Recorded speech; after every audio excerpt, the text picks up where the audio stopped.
करे शुरू।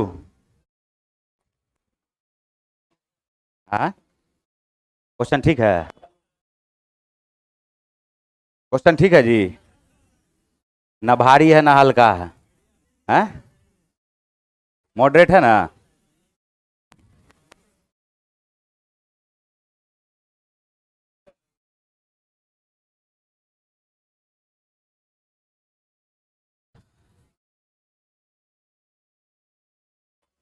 इसको बंदे कर दीजिए। लाइट ज्यादा है। ठीक। देखो यहाँ। करे शुरू। यदि दो वास्तविक संख्याओं के वर्गों का योग 12 है और संख्याओं का गुणनफल 4 है तो संख्याओं के बीच का अंतर ज्ञात करें। ठीक है। तो दो वास्तविक संख्याओं के वर्गों का योग दिया हुआ है ए स्क्वायर प्लस बी स्क्वायर। ये हमारे पास क्या दिया हुआ है 12। ठीक है। जबकि दोनों का जो गुणनफल दिया हुआ है ए इंटू बी, ये क्या दिया हुआ 4। क्वेश्चन हमसे पूछा जा रहा है ए माइनस बी बराबर क्या होगा, यही ना। तो बताओ कि ए माइनस बी का होल स्क्वायर बराबर क्या होता है, ये बताओ। बोलोगे a square plus b square. A square plus b square minus 2ab ना। तो ए बी की जगह पे क्या रखोगे 4। तो 12 में से 8 को घटाओगे क्या आएगा 4। जबकि a माइनस बी का होल स्क्वायर अगर 4 होता है तो सिर्फ a माइनस बी बराबर क्या हो जाएगा। बोलोगे 2 हो जाएगा। उत्तर हो गया इसका 2। क्या यही आया था।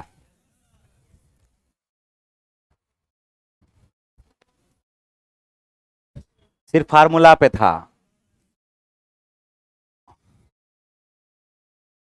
लिख लो।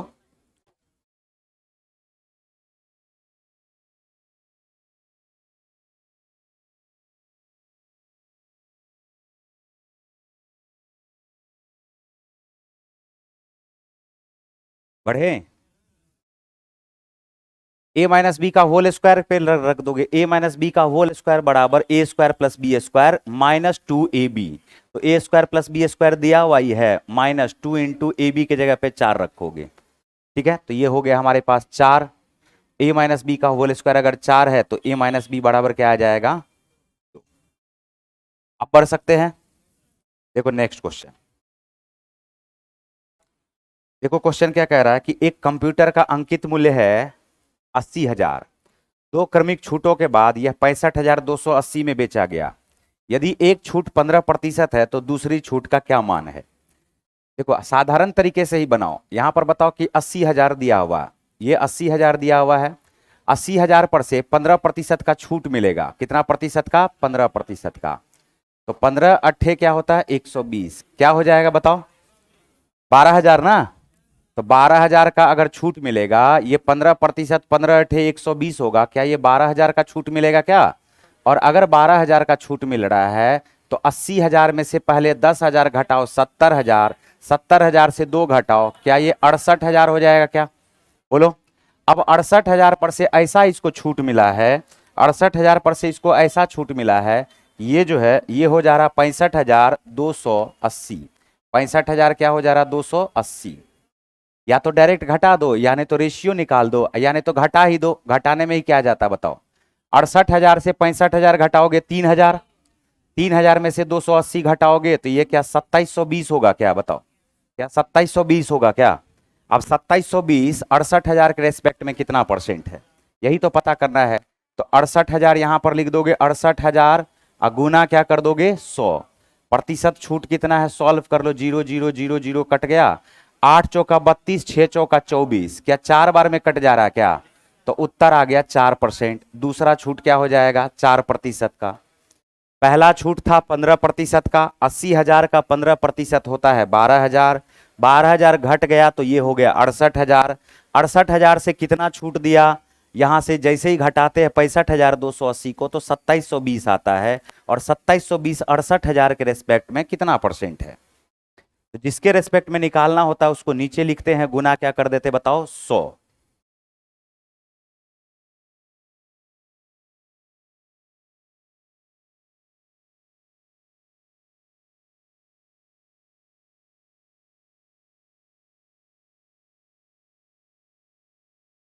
क्लियर है।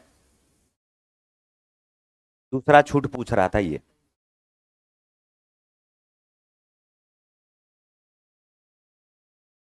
नेक्स्ट पे आ जाओ। नेक्स्ट देखो हमारे पास क्या क्वेश्चन है, तीसरे नंबर का। तीसरे नंबर का क्वेश्चन हमसे कह रहा है क्या कि ए और बी मिल करके, देखो ध्यान से, ए और बी मिल करके किसी कार्य को 20 दिनों में पूरा कर सकते हैं, बी और सी मिल करके इसी कार्य को 15 दिनों में पूरा कर सकते हैं, ठीक है। यदि ए बी सी सभी मिल करके काम करे तो यही कार्य 10 दिन में पूरा हो जाता है। तो ए और सी को मिल करके इस कार्य को पूरा करने में कितने दिन लगेंगे? बिल्कुल आसान सा ये क्वेश्चन है। देखो क्या ए और बी दोनों मिल जाएगा, तो ए और बी दोनों मिल करके इस काम को कितने दिन में कर रहा है? 20 दिन में। जबकि बी और सी दोनों मिल करके इस काम को कितने दिन में कर रहा है? 15 दिन में, यही ना। जबकि ए प्लस बी प्लस सी तीनों मिल करके इस काम को कितने दिन में कर रहा है? 10 दिन में। तो 20 15 10 का एलसीएम क्या आ जाएगा? बोलोगे सर 60 आएगा। क्या आएगा? 60। अब ए प्लस बी का एफिशिएंसी 3, बी प्लस सी का 4 और ए प्लस बी प्लस सी का 6। सोचो थोड़ा सा ये कि ए प्लस बी प्लस सी में से अगर हम ए प्लस बी प्लस सी को घटा दे तो ओनली बी का आएगा। ए प्लस 2b हो गया ना, तो 2b प्लस सी और उसमें से ए प्लस बी प्लस सी घटा देंगे तो इफिशियंसी किसका आएगा? ओनली बी का आएगा। तो 4 3 7 में से 6 गया तो बी का इफिशियंसी क्या आया? लेकिन बी से अपने को लेना देना नहीं है, फिर किससे बोला है? ए और सी से। अब बताओ ए प्लस बी प्लस सी का एफिशिएंसी क्या है? 6, उसमें से बी का क्या है? 1। अगर 6 में से 1 घटा देंगे तो ए और सी का एफिशिएंसी क्या आएगा? बोलोगे 5 आएगा। क्या आएगा? 5। अब ए प्लस सी मिलकर के इस काम को कितने समय में कर देगा? बोलेंगे टोटल यूनिट वर्क है 60, 60 को डिवाइड किससे कर रहा है? 5 से।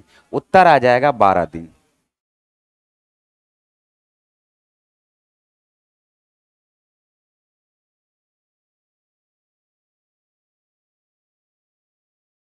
क्या इसमें कोई प्रॉब्लम? ये बी का अकेले कैसे आ गया समझ रहे हो? ए प्लस बी प्लस सी में से ए प्लस बी प्लस सी को घटा देते हैं तो सिर्फ अकेला किसका आ जाएगा? बी का आ जाएगा। ए प्लस बी प्लस सी में से ए प्लस बी प्लस सी घटाओगे तो ए से ए कट जाएगा, बी से बी कट जाएगा, सी से सी कट जाएगा, तो ओनली किसका बचेगा? बी का। इसको घटा रहे हैं, बात आया समझ में? तो बताओ 4 3 7 में से 6 घटाओगे तो एफिशिएंसी किसका आएगा? बी का। जैसे ही बी का एफिशिएंसी आ गया तो अब ए प्लस बी प्लस सी का एफिशिएंसी क्या था? 6। अगर ए प्लस बी प्लस सी में से बी का एफिशिएंसी 1 को घटा देंगे, 6 में से 1 को घटा देंगे तो क्या बचेगा? 5। यानी ये जो 5 है वो किसका एफिशिएंसी है? ए प्लस सी का। जैसे एफिशिएंसी आ गया तो टाइम निकल जाएगा, कुल कार्य बटे एफिशिएंसी कर दोगे कार्य क्षमता, उत्तर आ जाएगा 12 दिन। बढ़े आगे। चौथा नंबर का क्वेश्चन देखो, ये हमारे पास क्या है? एक आदमी पहले 4 महीने में प्रति माह औसत 2300 रुपया खर्च करता है। पहले 4 महीने में ये जो खर्च कर रहा है वो कर रहा है 2300 रुपया प्रति माह। कितना रुपया प्रति माह? 2300 रुपया प्रति माह। और अगले 8 महीने में ये जो खर्च कर रहा है वो कर रहा है 1800 रुपया प्रति माह, ये खर्च कर रहा है। और उसके बाद बोला कि इसका जो वार्षिक बचत है वो 12,000 क्या है? 400 वार्षिक बचत। और अंतिम में पूछ दिया है क्या कि इसकी मासिक आय ज्ञात करे। क्या? अगर 1 महीने का खर्च और 1 महीने का बचत पता चल जाए तो दोनों को जोड़ देंगे, आय आएगा। देखो यहां पर, अब यहां पर कल हम बताए थे डेविएशन, क्या? देखो ध्यान से, डेविएशन 8 4 क्या है बताओ? 12। टोटल हमारे पास या तो 12 इसको रहने दो या नहीं तो छोटा कर लो, काट सकते हैं। 4 इकाई 4, 4 इकाई 4, 4 दूनी, तो कुल यहां पर 3 आया ना जी। कल हम डेविएशन बताए थे अगर याद होगा। इस दोनों का एवरेज क्या है? 1800। इस दोनों का एवरेज क्या है बताओ? 1800। जबकि इस अकेले का जो एवरेज है वो क्या दिया हुआ है? 2300 नहीं, 1800 प्लस 500। क्या बताए थे? अब यहां पर देखो, अगर इसका भी एवरेज खर्च 1800, इसका भी एवरेज खर्च 1800, तो यहां पर इस तीनों का भी एवरेज खर्च क्या होगा? 1800। बोलो होगा कि नहीं होगा? लेकिन यहां पर तो हमने 500 को ढक लिया था ना, ये 1 महीने में 500 अधिक खर्च कर रहा है, तो इस एक्स्ट्रा को लेकर के जाओ, इस तीनों में बराबर बराबर बांट दो। ये एवरेज खर्च निकल गया 500/3। 1800 प्लस 500/3 जो निकला है वो हमारे पास एक महीने का एवरेज खर्च निकल गया। और ये एक महीने का, ये एक वर्ष का 12,400 है। अगर 12,400 को हम डिवाइड कर दे किससे, 1200 से डिवाइड कर दे तो एक महीने का ये क्या निकल जाएगा, बचत। अब दोनों को जोड़ देंगे तो उत्तर आ जाएगा। देखो 4×3=12, 4×4=12, 4×3=12, ठीक है। 4×3 क्या हो रहा है, 12, और 4×1=4, बोलो 3100 आ गया क्या, 3100 बटे क्या आया, 3। 18×3 5400 प्लस 500, 5900 प्लस 3100, 9000, और 9000/3, उत्तर आया 3000।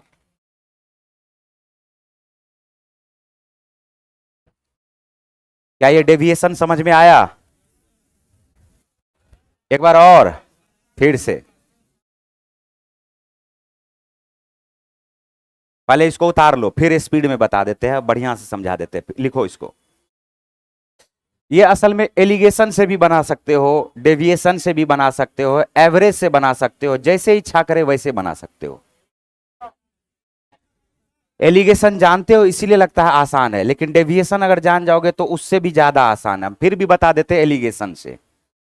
एलिगेशन में भी एक तरह का एलिगेशन नहीं पता हमको, बात समझे? पहले लिख लो इसको, एलिगेशन भी बता देते हैं।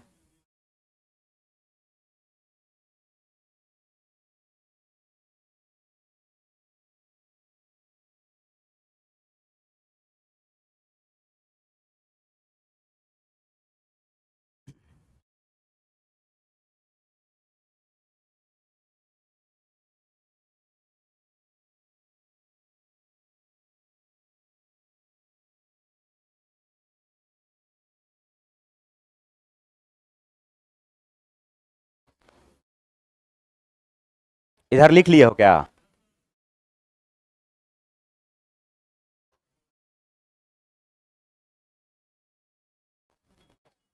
देखो सबका डिमांड है एलिगेशन, तो लगा देते एलिगेशन, लगा दें। देखो यहां एलिगेशन लगा देते हैं। ये क्या बोल रहा है, 4 महीने में 2300, 8 महीने में 1800, तो एलिगेशन लगाते हैं ना जी। तो बताओ क्या ऊपर में जो 4 और 8 रहता उसी का ना रेशियो नीचे लिखते हैं? क्या लिखते हैं, 1:2। जहां पर 4 नजर आ रहा है वहां पर अब क्या नजर आ रहा है, 1। अगर एक महीने में 2300 खर्च है तो कुल खर्च कितना हुआ, 2300 गुना 1, 2300। और 2 महीने में 1800 खर्च है तो 18 दूनी 3600, बोलो है क्या? और कुल महीना हमारे पास क्या हो चुका है, 3। तो जोड़ के देखो 3600 प्लस 2300 मिलके, अरे बोलो 5900, क्या आया, 5900/, लग गया एलिगेशन। अभी 5900/3 आया था ना। ये इस बात को समझने का कोशिश करो, एलिगेशन है क्या, एलिगेशन है क्या। एक तरीका तो ये हो गया कि हम 2300 को या तो 4 से गुना करें, 23 गुना 400, प्लस 18 गुना 8, 1800 गुना 8, अब बटे क्या कर दे 12 में, बटे क्या कर दे, या हम बोल रहे हैं 4 से ना गुना करके 2300 को किससे गुना करो, 1 से। 1800 को 8 से ना गुना करके किससे करो, 2 से। हमने कहा पहला तरीका, एलिगेशन में भी पहला तरीका, 2300 को 1 से गुना करोगे क्या आएगा, 2300। 1800 को 2 से गुना करोगे क्या आएगा, 3600। और इसके नीचे में क्या आ जाएगा, 3। क्या देखो तो कुल मिलाकर के क्या 5900/3 आया। ये तो एक महीने का खर्च आया ना जी। तो एक महीने का सेविंग जोड़ दोगे तो उत्तर नहीं आ जाएगा। अगर 12,400 दिया हुआ है पूरे वर्ष का सेविंग, तो इसको डिवाइड किससे करोगे, 12 से। 4×3 क्या 3100/, आ गया 3।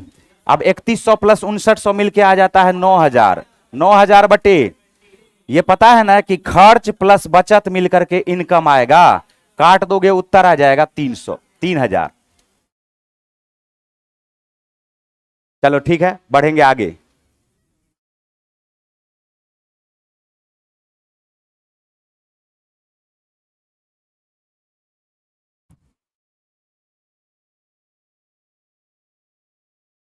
एलिगेशन में बताने के लिए बहुत बहुत कुछ है, ठीक है, लेकिन समय इजाजत नहीं देता, आगे बढ़ेंगे।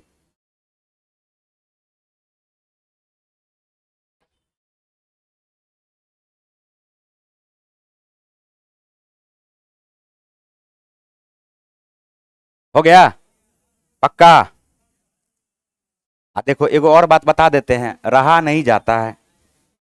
देखो इधर, इस दोनों का अंतर क्या है, इस दोनों का अंतर क्या है, 2 1, 3 यूनिट बराबर 500, तो 1 यूनिट बराबर, 1 यूनिट बराबर, 1 यूनिट बराबर क्या होगा, पक्का।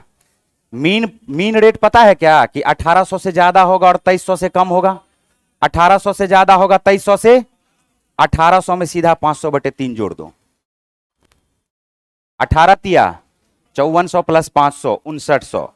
चलो फिर इस पे चर्चा करेंगे। नेक्स्ट क्वेश्चन देखो,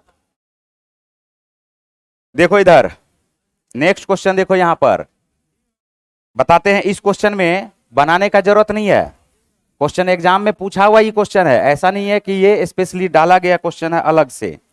देखो एग्जाम में ही पूछा गया क्वेश्चन है, वो भी बहुत लेटेस्ट क्वेश्चन है, 20 मार्च 2023 का है ना। ध्यान से समझो इस क्वेश्चन को कैसे बनाते। ए बी का रेशियो क्या है बताओ, खोज दो, खोज लो। 12 12 का रेशियो 2 3 है क्या, 7 2 का रेशियो 2 3 है क्या, 8 5 का रेशियो 2 3 है क्या। उत्तर हो गया डी। बात है समझ में। तो ये देखो ना, 8 और 12 का रेशियो क्या है, 4 दूनी 8 4 तिया 12।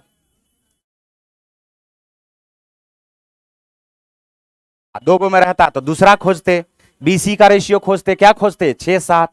6 7 रेशियो है क्या, देखो तो 6 7 है रेशियो, 6 7 है रेशियो, 6 7 है रेशियो, 6 7 है कि नहीं है रेशियो। दूसरा भी मिल जाता तो तीसरा खोजते, 14 3 का रेशियो। बोलो है क्या, है क्या, है क्या, सिर्फ किसका है। बात समझे। अब इससे ज्यादा मैच नहीं करा सकता, तब तो हो गया दोनों आंसर सही, समझे। नेक्स्ट क्वेश्चन देखो, अरे देखो देखो देखो इधर, अब इसको बना दे क्या। देखो यहां क्वेश्चन क्या कहता है, ध्यान से सुनो।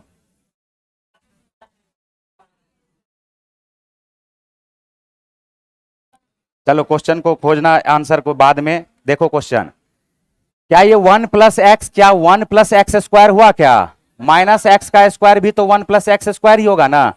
तो 1 + x बटे हमारे पास क्या है, 1 + x²। बोलो है क्या। अच्छा डिवीजन के जगह पे मल्टीप्लाई कर दें और इसको ऊपर भेजोगे, लेकिन ऊपर जो भेजते हैं देखो तरीके से, क्या हम लोग इस चीज को, सिर्फ इस चीज को, 1 का स्क्वायर -x² का स्क्वायर समझ सकते हैं क्या। ऊपर जो जाएगा ये a² माइनस क्या है b², तो एक बार आएगा a + b, एक बार आएगा। तो हम ऊपर डायरेक्ट तोड़ते हुए करते हैं, 1 - x² इंटू 1 - 1 + x²। बोलो यहां तक कोई दिक्कत है। असल में 1 का स्क्वायर खत्म हो गया, सिर्फ 1 बचा रह गया, a + b into a - b। और इसके नीचे में हमारे पास क्या है 1 + x, ये तो मल्टीप्लाई का ही साइन है, तो ये 1 प्लस क्या आ गया x, और नीचे में ये हमारे पास क्या रह गया 1 - x²। यही ना, जो जो काटने वाला है काट दो, कट गया, कट गया, कट गया, बाकी बचा 1 + x। नहीं है, नहीं है तो कोई बात नहीं, देखो यही ना आंसर बचेगा। मान के चलो 2 × 2 क्या जानते हैं, ऑप्शन में रहेगा 5, ऑप्शन में रहेगा 6, ऑप्शन में रहेगा 7, ऑप्शन में रहेगा 10। तो हमें अपने आप पे शक होगा क्या, बोलेंगे ऑप्शन में नहीं है, तो मिस्टेक हो गया होगा, सुधार लो। 1 + x हो जाएगा इसका आंसर। ये तो होगा नहीं, ऑप्शन में हो सकता है क्या, सी को लो, सी को ठीक कर लो। देखो अब ठीक है, मिल गया ऑप्शन में।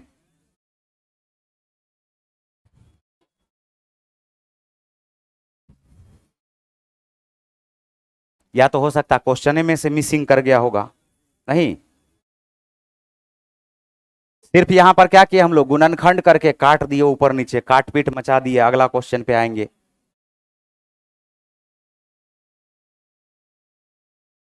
बढ़े आगे। देखो ध्यान से सुनो, बोला है शिवम ने दो घड़ी, पहली घड़ी 12,000, दूसरी घड़ी 20,000 में खरीदा खरीदा। उसने दोनों घड़ी बेची, पहली को 10% के लाभ पर और दूसरी को 20% के हानि पर। कुल लाभ या हानि जब खरीदा है ना, कुछ सोचना नहीं है। 12,000 का 10% लॉस हुआ इसको। 12,000 का 10% कितना हुआ? 12,000 का 10% इसको लॉस हो गया। कितना हुआ? एक 1200 लॉस हो गया। अब 20,000 का 20%, 4,000 का फायदा हो गया। 4,000 कमाया, 1200 गवाया। ओवरऑल प्रॉफिट कितना हुआ? देखो यहां पर कौन सा है, ऑप्शन नंबर बी।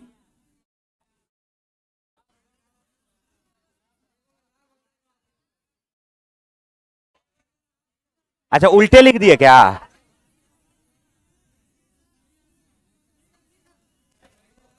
सुनो सुनो सुनो, ये उल्टा हो गया है। क्या हो गया? ये उल्टा। पहली को 10% के लाभ पर यानी प्लस, बात समझे? आ दूसरी को हानि पर, दूसरी को हानि पर। तो 1200 में से 4,000 घटाओगे तो 2,800 का इसका लॉस हो गया। खोजो 2,800 का लॉस। इसी पे मार दिए थे नहीं?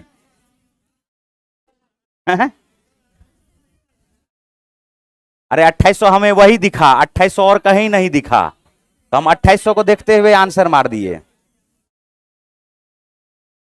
अगर सुन लो, अगर यही क्वेश्चन बोलता 12,000 में बेचा और 20,000 में बेचा, तब क्वेश्चन चेंज हो गया।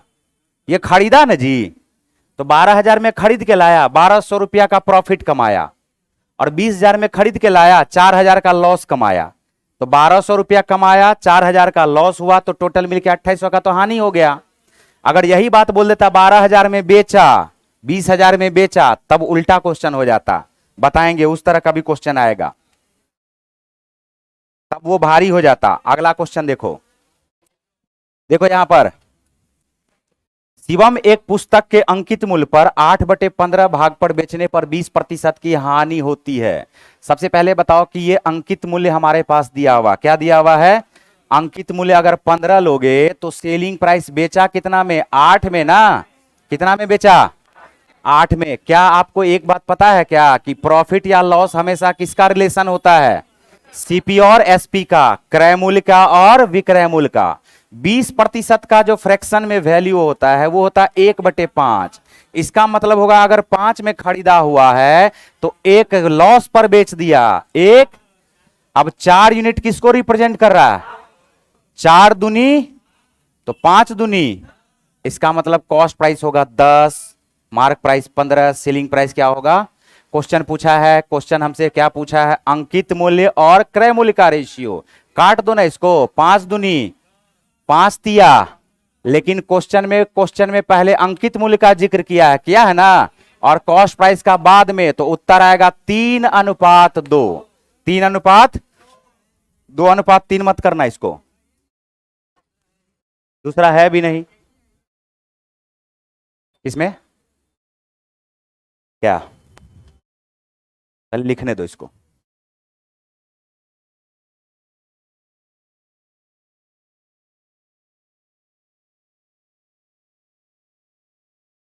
क्या ये समझ में आया? इसमें कोई दिक्कत है तो बताओ, नहीं ना? क्या बोले 7 नंबर में? बोलिए।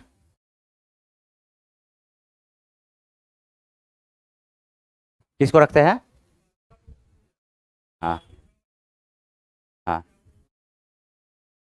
पहला वाला को कुछ भी रख लो, 20,000 40,000 कुछ भी। अब आंसर तो हो सकता नहीं मिले, लेकिन मिल भी सकता। देखो 20,000 है ना पहला वाला, मान के चलो कि पहला वाला घड़ी खरीदा ही 20,000 में। कितना में खरीदा?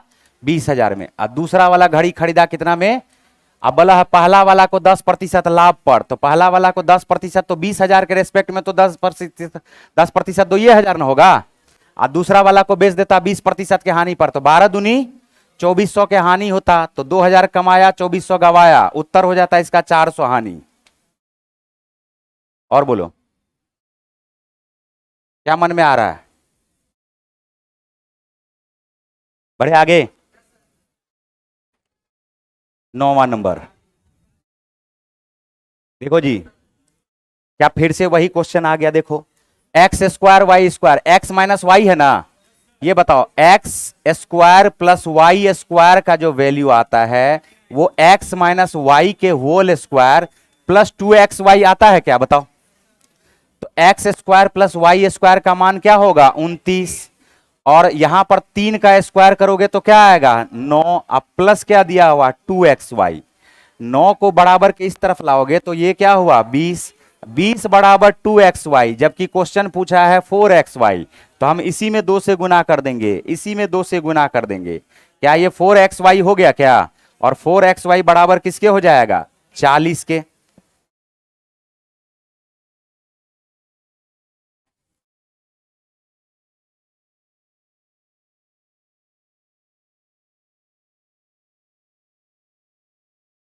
ठीक है, 5 और, हाँ ठीक है, अनुमान लगा के भी कर सकते हैं इसको, कभी कभार अनुमान लगा करके भी किया जा सकता है इस क्वेश्चन को, है ना। 5 में से 2 गया 3, अब 5 बचे 25, 2 दूनी 4, मिल गया, तो मिल गया तो क्वेश्चन सॉल्व किया जा सकता है। बात आया समझ में, और नहीं मिला तो ऐसा भी कोई भारी इसमें है नहीं, बोलो है क्या। देखो अगला क्वेश्चन,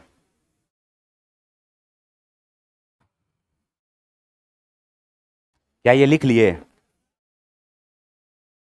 देखिए नेक्स्ट क्वेश्चन बोला है एक वस्तु को 10% हानि पर बेचा गया, कितना प्रतिशत हानि पर, इस इसके क्रय मूल्य में 5 रुपया की कमी की जाती है, विक्रय मूल्य में 8 रुपया की वृद्धि की जाती है, तो इस पर 10% का लाभ अर्जित किया जाता है।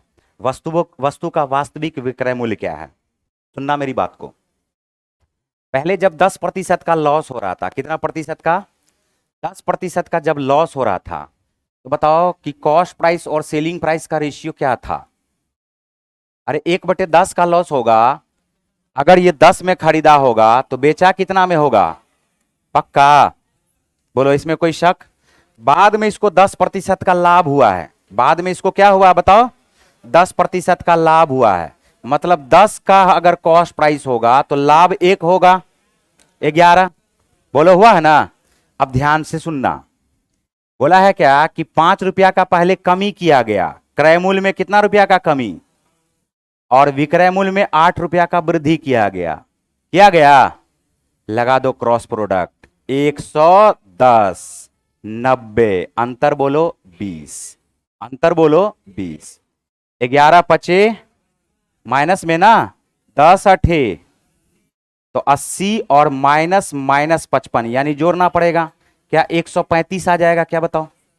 तो 20 यूनिट बराबर 135 के, तो शुरू में इसका विक्रय मूल्य कितना था 9 यूनिट, तो 20 यूनिट बराबर 135 के, तो 1 यूनिट बराबर 135/20, तो 9 यूनिट बराबर 135 गुना 9/20, काटना चाहोगे काट दो, 5 चौका 20, 5 दूनी 10, 5 सते 35, 9 9 81, तिया 243, ये 243 बटे क्या आ गया 4, बोलेंगे 4 छा के 24, 60 रुपया 75 पैसा आंसर।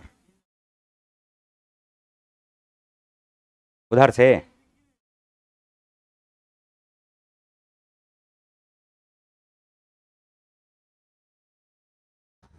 फिर से बता देते हैं, क्रॉस प्रोडक्ट मेथड का इस्तेमाल कर दिए हम लोग इसमें, ये सीखते हैं कहां पे, रेशियो में।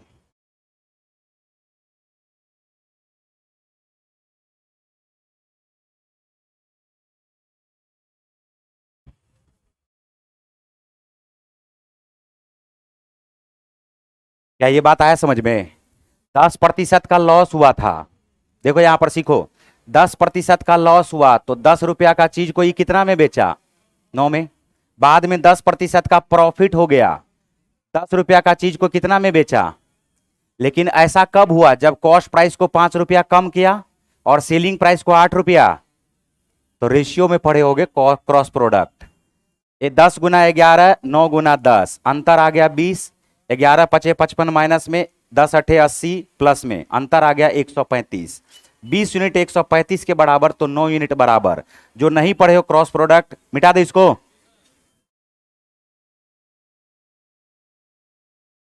क्रॉस प्रोडक्ट का बहुत काम आता है हर जगह, रेशियो से शुरू होता है और हर जगह ये काम में आता है। देखो, जो क्रॉस प्रोडक्ट नहीं पढ़े हो, नहीं जाने हो, वो इसको जान लो।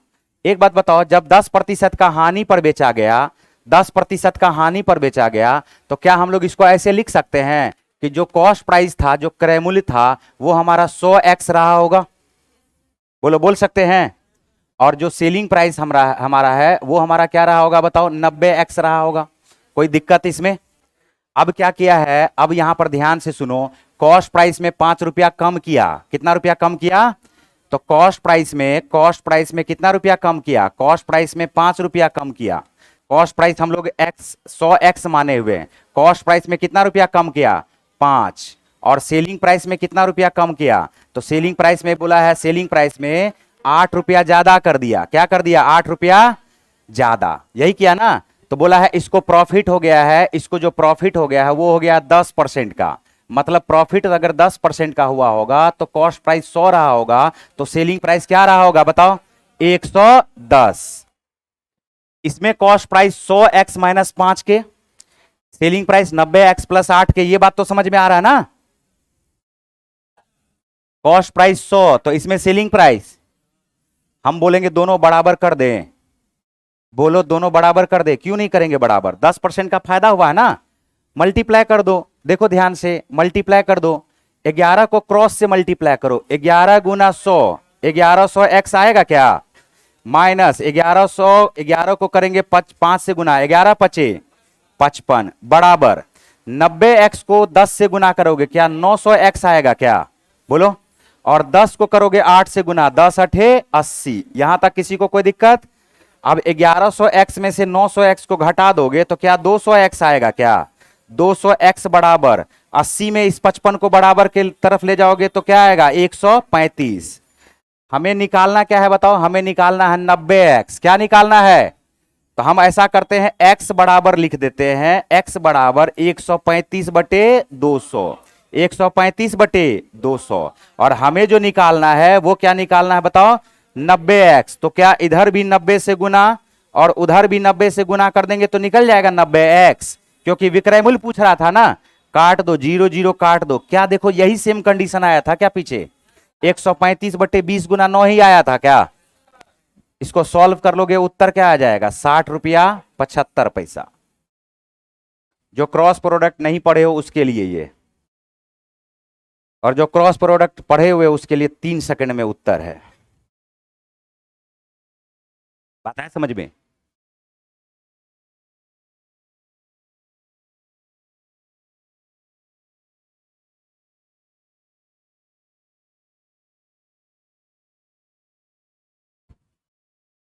बढ़े आगे।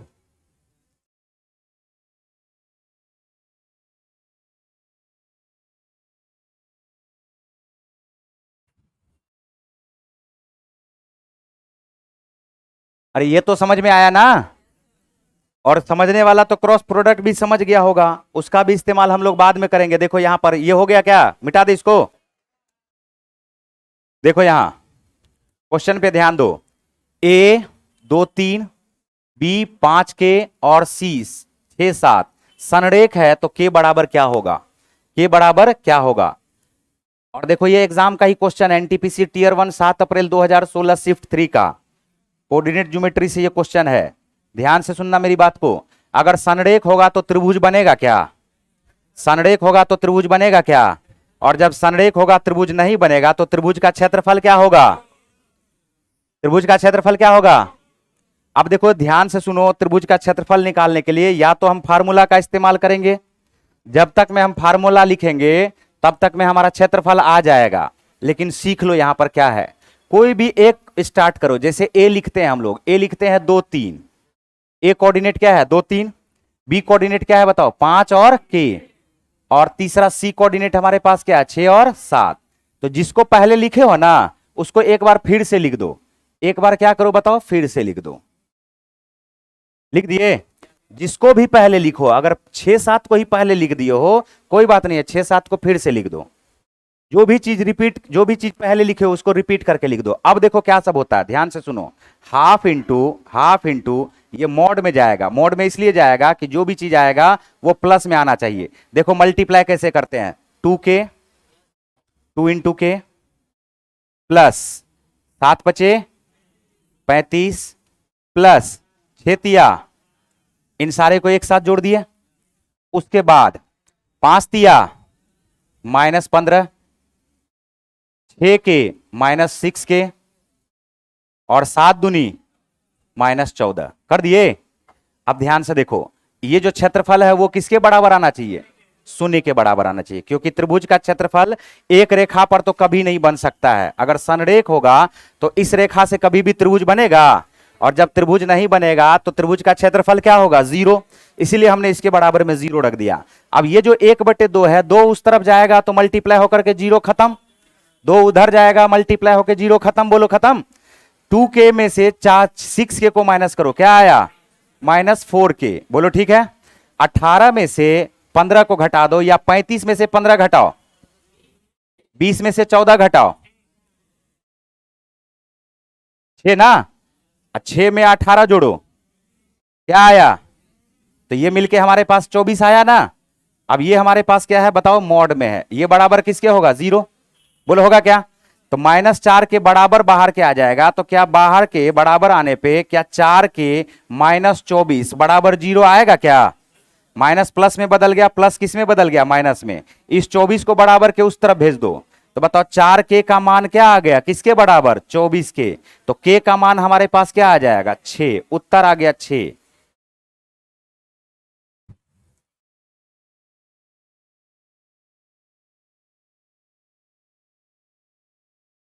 नहीं तो इसका फार्मूला होता है 1/2, फिर मॉड में वही चीज x1 into y3 minus y1। मतलब जब तक में x y लिखेंगे ना, तब तक में हम लोग क्षेत्रफल निकाल देंगे।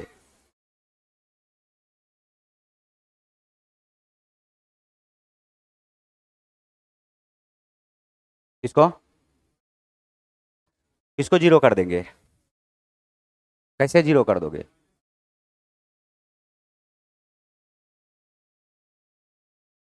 हाँ,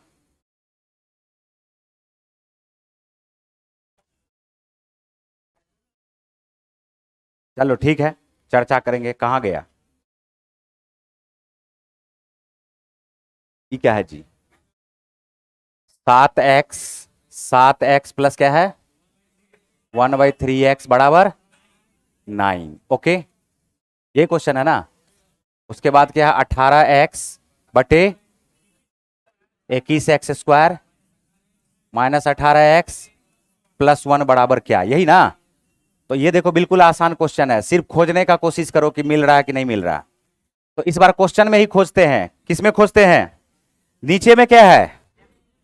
हम क्वेश्चन में कैसे खोजते हैं? तो नीचे क्या है बताओ? 3x। अगर नीचे 3x है तो कोशिश करो 3x से डिवाइड कर दे। ऊपर नीचे अगर इसी क्वेश्चन में 3x से डिवाइड कर दे, किससे डिवाइड कर दे? 3x से। तो बताओ इस क्वेश्चन के सेहत पे कोई प्रभाव पड़ेगा क्या? ऊपर भी 3x से डिवाइड कर रहे, नीचे भी 3x से डिवाइड कर रहे, कोई प्रभाव पड़ेगा क्या?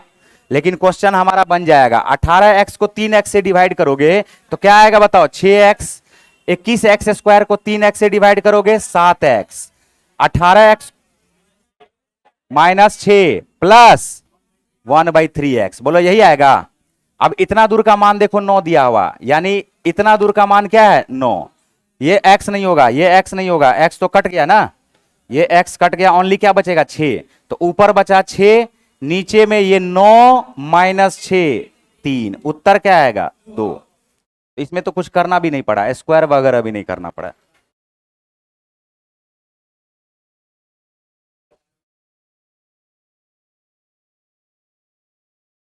हाँ,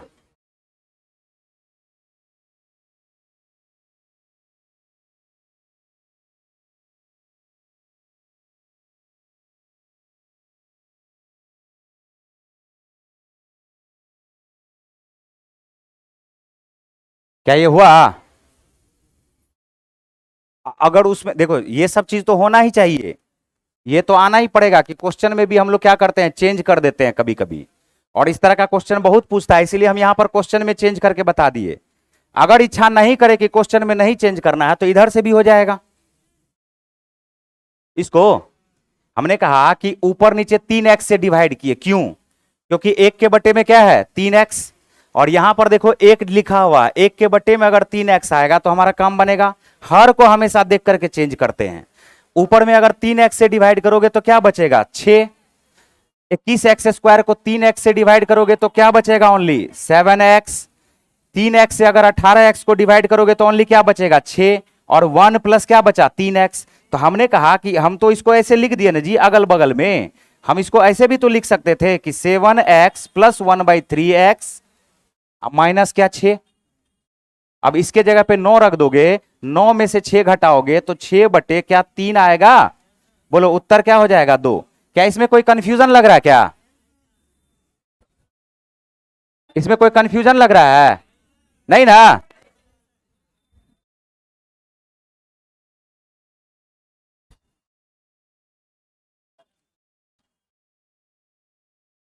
5000 चक्कर पूरे करता है पहिए की त्रिज्या। देखो यहां पर 5000 चक्कर पूरे करता है 44 किलोमीटर में, तो एक चक्कर पूरा करेगा 44,000 मीटर। लिख लो इसको। 44 किलोमीटर का मतलब क्या होगा 44,000 मीटर। और 5000 चक्कर पूरा करता है तो एक चक्कर पूरा करने में 5000 से डिवाइड करोगे। अगर 5000 से हम डिवाइड कर दे तो हमारे पास जो त्रिज्या, हमारे पास जो परिधि आ गया, क्या आ गया परिधि जो आ गया वो क्या आ गया बताओ 44 बटे, तो जो त्रिज्या आ जाएगा वो आ जाएगा 7/5 मीटर। और जैसे 7/5 मीटर आएगा 100 से गुना करके सेंटीमीटर में चेंज कर देंगे, उत्तर आएगा 140 सेंटीमीटर। Option number A.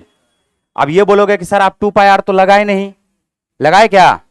तो एक दिन हम बताए थे, अगर याद हो सीख लो यहां पर फिर से, मेरी बात को ध्यान से समझो, बड़ा ही आसान सा चीज है। रिलेशन को याद रखो। अगर रेडियस हमारे पास 7 है तो परिधि होगा 44। परिधि क्या होगा सीख लो जो चीज बता रहे हैं। एरिया क्या हो जाएगा क्षेत्रफल जानते हो 154 सेंटीमीटर स्क्वायर। इस रिलेशन को अगर याद रख लोगे तो एरिया को देख के परिधि या त्रिज्या सब निकाल सकते हैं, देख करके निकाल सकते हैं। देखो कैसे, हमने कहा कि अगर रेडियस 7 सेंटीमीटर है तो परिधि कितना सेंटीमीटर 44 सेंटीमीटर। उसको सेंटीमीटर स्क्वायर में बोलते हैं क्या? एरिया कितना सेंटीमीटर, सेंटीमीटर की सेंटीमीटर स्क्वायर। इसका मतलब सुनो, परिधि हमेशा साइड कंपोनेंट होता है और एरिया साइड के स्क्वायर का कंपोनेंट होता है। बोलो होता है क्या? देखो यहां पर हम जो समझा रहे हैं इसको समझना। हम यहां से इसको पहले हटाते हैं और समझा ही देते बढ़िया से। देखो ध्यान से, देखो हमने कहा रेडियस अगर हमारे पास हो जाए 14, रेडियस 14 होगा तो रेडियस हमने क्या देखा कि दुगुना हुआ, 7 का दुगुना हुआ ना जी, तो परिधि भी दुगुना ही होगा। परिधि भी दुगुना होगा तो क्या होगा, लेकिन एरिया क्या होगा जानते हो 2 का स्क्वायर गुना, जिससे गुना हो रहा है उसके स्क्वायर से गुना हो जाएगा। 6 से गुना होगा क्या 4 से गुना होगा क्या 616 हो जाएगा क्या? हम बोलते अगर 21 सेंटीमीटर का त्रिज्या हो, कितना सेंटीमीटर का, अगर 21 सेंटीमीटर का त्रिज्या हो तो बताओ 7 का ये कितना गुना हुआ, पक्का 3 गुना ना। तो बताओ परिधि क्या होगा 3 ही गुना, परिधि भी क्या होगा, लेकिन एरिया क्या होगा 3 का स्क्वायर गुना। क्या बात आया समझ में?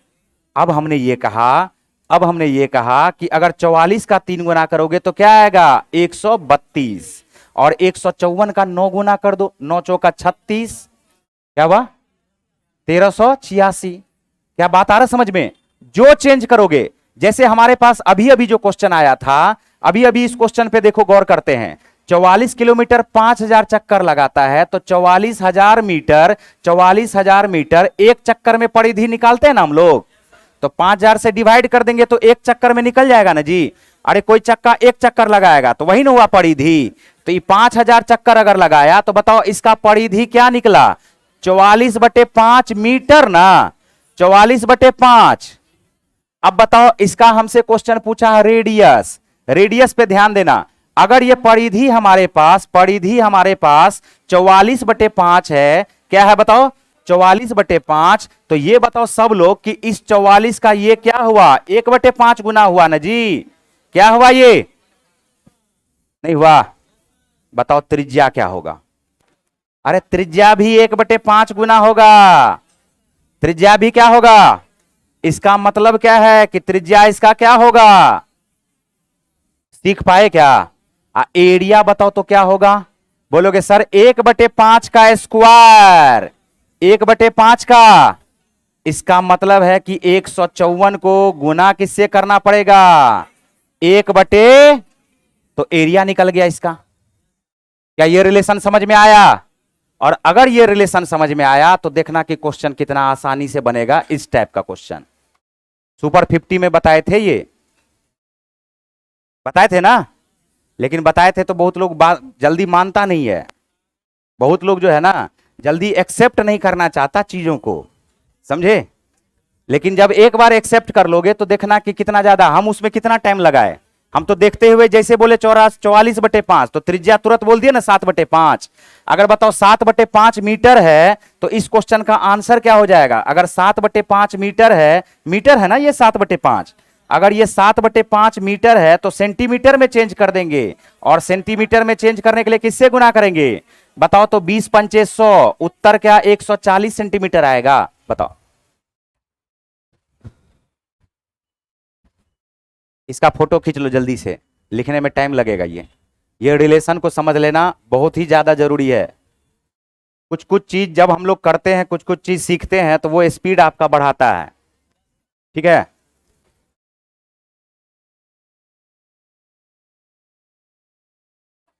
9 बज गया।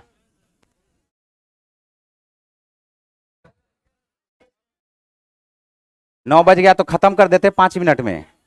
ये मेरे हाथ का बात है, समझ रहे हो ना? हैं?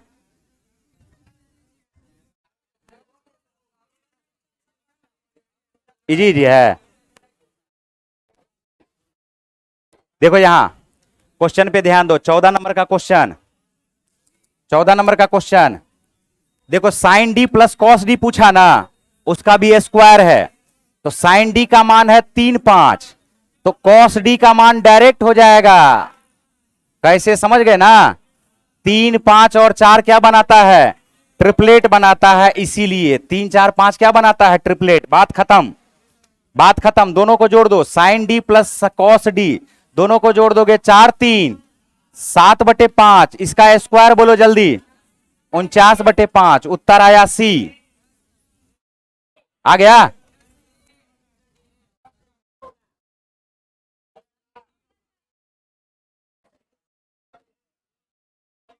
कॉस डी का मान क्या हो जाएगा, नहीं समझी? देखो, अरे इधर देखो, इधर ये क्या है बताओ? परपेंडिकुलर। बोलो है क्या? लंब। ये क्या है? कर्ण। तो 3 और 5 को देखते हुए घंटी बजना चाहिए दिमाग में। बेस हमारा क्या होगा? क्योंकि 3, 4, 5 होता है ट्रिपलेट। तो अगर साइन डी हमारे पास लंब बटे कर्ण है, यानी 3/5 है, साइन डी बराबर, तो बताओ कॉस डी बराबर क्या आधार बटे कर्ण होगा? 4 बटे, इसी दोनों को बोला है जोड़ करके इसका स्क्वायर निकालना है।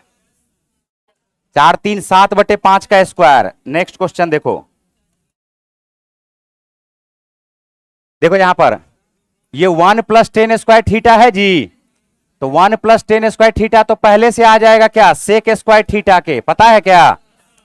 अच्छा, ये देखो इनवर्स है दिया हुआ, 10 स्क्वायर थीटा का पर पावर -1 है ना, तो -1 का मतलब क्या हो जाएगा? Cot square theta. और cot square theta plus 1 cosec square theta. तो sec square theta plus cosec square theta, यही ना है जी। और ये बराबर किसके होगा? क्या आपको पता है कि इस दोनों को जोड़ने पे sec square theta into cosec square theta आता है? दोनों को जोड़ने पे गुना हो जाता है, पता है? इस दोनों को जोड़ने पे ये गुना हो जाता है। ये क्या हो जाता है? गुना हो जाता है। ध्यान से सुनो। और जैसे ही गुना हो गया तो ये बराबर के, तो हमसे पूछा है सेक थीटा और कॉसेक थीटा। इस स्क्वायर रूट को बराबर के उस तरफ लेके जाओगे तो स्क्वायर रूट ऑफ के ही आएगा ना। स्क्वायर रूट ऑफ के पूछ रहा है, उत्तर यही हो जाएगा, sec theta into cosec theta. और नहीं तो इसको कोशिश करना ऐसे सॉल्व करने का, 1/cos स्क्वायर थीटा और +1/sin स्क्वायर थीटा। देखो इसको साबित करके दिखा देते, यही होगा। हमने कहा इस दोनों का एलसीएम क्या होगा, बोलो, sine square theta into cos square theta, और ऊपर में क्या आ जाएगा, साइन स्क्वायर थीटा प्लस, तो sine square theta plus cos square theta तो एक हो जाता है ना। अब बताओ, तो साइन स्क्वायर थीटा फिर ऊपर चला जाएगा तो कॉसेक स्क्वायर थीटा, और कॉस स्क्वायर थीटा फिर ऊपर चला जाएगा तो इसको डायरेक्ट याद ही रखो, इसको डायरेक्ट याद ही रखो। बात आया समझ में? बढ़े आगे।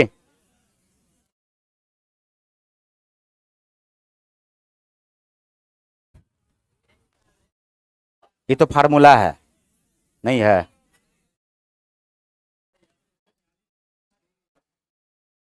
इसका आंसर क्या होगा बताओ, डी, n-2 इंटू 180।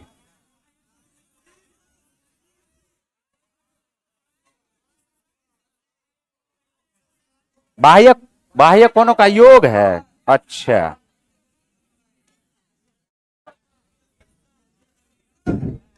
बाह्य कोणों का, हमें लगा कि अंतः कोणों का योग है। अंतः कोणों का योग क्या होगा, अब बाह्य कोणों का योग हमेशा। नेक्स्ट देखो, स्टैंडर्ड डेविएशन मानक विचलन जो होता है वो याद रखना स्क्वायर रूट ऑफ वेरिएंस होता है। ये डायरेक्ट आ जाएगा, मानक विचलन स्टैंडर्ड डेविएशन बराबर वेरिएंस हमारे पास 81 है, 81 का स्क्वायर रूट निकालोगे क्या आएगा, 9। देखो उस पर टिक लगा हुआ पहले से, ये कैसे हो गया जी, टिक लगा हुआ पहले से। अरे प्लस माइनस 9 होगा, इसका उत्तर क्या होगा, एक सेकेंड, ओनली प्लस। अगर इसका स्क्वायर होता ना, अगर स्टैंडर्ड डेविएशन का स्क्वायर बराबर वेरिएंस होता तो स्टैंडर्ड डेविएशन बराबर वेरिएंस का तब स्क्वायर रूट लिखते, तो उस कंडीशन में क्या होता जानते हो, उस कंडीशन में इसका आंसर होता प्लस माइनस 9। क्या होता है इसका, याद रखना, अगर स्क्वायर के रूप में दिया हुआ है, हम बार बार बोल रहे एक्स स्क्वायर बराबर 81, तो एक्स का मान होगा प्लस माइनस 9। अगर x बराबर ओनली रूट 81 दिया हुआ है तो x का मान होगा ओनली प्लस 9, याद रखना, पावर देख करके, ठीक है। और इसका मान ही यही होता है, स्टैंडर्ड डेविएशन बराबर स्क्वायर रूट ऑफ वेरिएंस के। बढ़े आगे।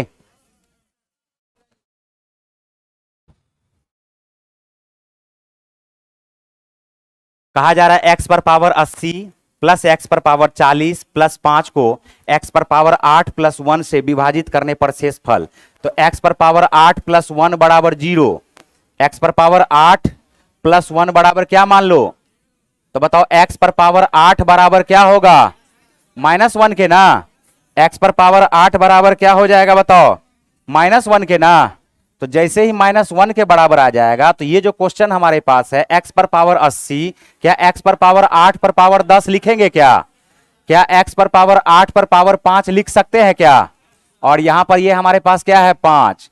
बताओ -1 पर पावर इवन हुआ ना जी, और -1 पर पावर ऑड, पता है क्या, अगर -1 पर पावर सम संख्या होगा तो ये क्या बनेगा +1, और -1 पर पावर विषम संख्या होगा प्लस क्या 5। उत्तर क्या आएगा 5।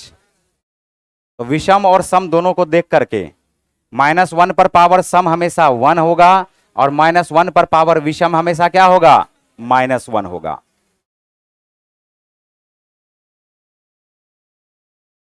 हो गया।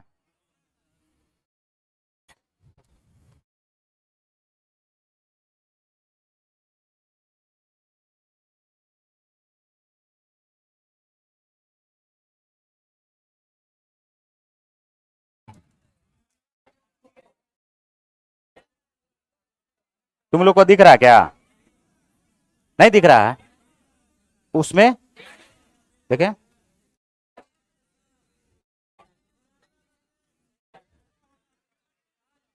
हाँ छोड़ दे।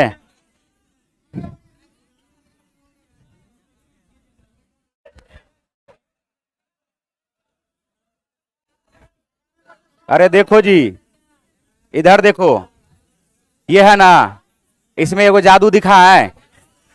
देखो ये क्या दिया हुआ है, क्या दिया हुआ है बताओ, एक और दिया हुआ ना जी, ध्यान से सुनना, ये क्या है एक, ये क्या है एक, ये क्या है एक, बात पे गौर करना। 3 इकाई 3 1, 4 इकाई 4 3, 7 इकाई 7 4, उत्तर हुआ 11/7, ऑप्शन नंबर बी। बात आया समझ में?